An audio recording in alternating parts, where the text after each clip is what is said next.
रमन विज्ञान केंद्र और तारामंडल नागपुर में वैक्सीन इंजेक्टिंग होप इस प्रदर्शनी के तहत जनता और छात्रों को विषय के बारे में अधिक जानने के लिए कई जागरूकता कार्यक्रम समांतर रूप से आयोजित किए जाते हैं। शुक्रवार को डॉक्टर प्रज्ञा यादव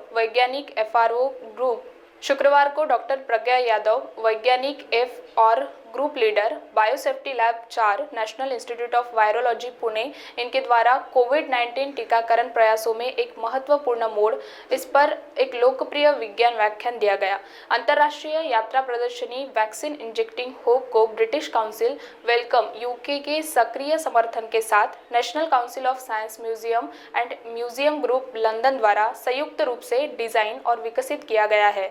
भारतीय चिकित्सा अनुसंधान परिषद, राष्ट्रीय विषाणु विज्ञान परिषद Pune, serum institute of India, CSIR, AIIMS, NIBMG, Kalyani और भारत के अन्य अनुसंधान और वैज्ञानिक संगठन 5 अगस्त से 31 दिसंबर 2023 तक रमन विज्ञान केंद्र और तारामंडल नागपुर में प्रदर्शित होंगे।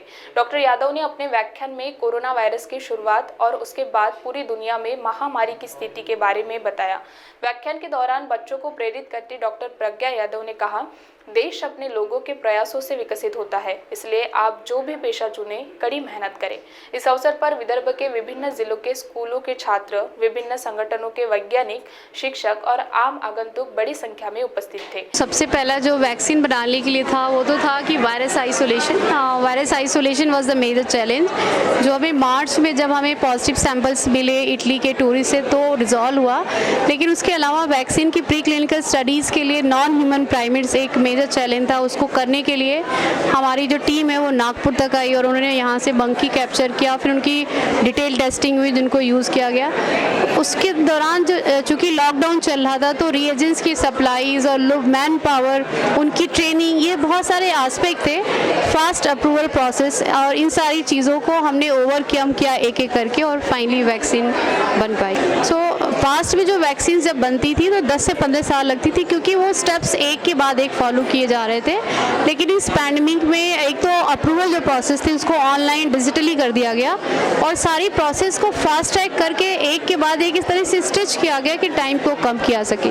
लेकिन इन सारे दौरान कोई भी जो स्टैंडर्ड पॉलिसीज़ हैं उनको प्रभावित नहीं किया गया था। बहुत सारी स्टडीज़ पब्लिश हो चुकी हैं जिसमें बताया गया है कि डेथ जो है वो वैक्सीन की वजह से नहीं, वायरस की वजह से हो रही थी।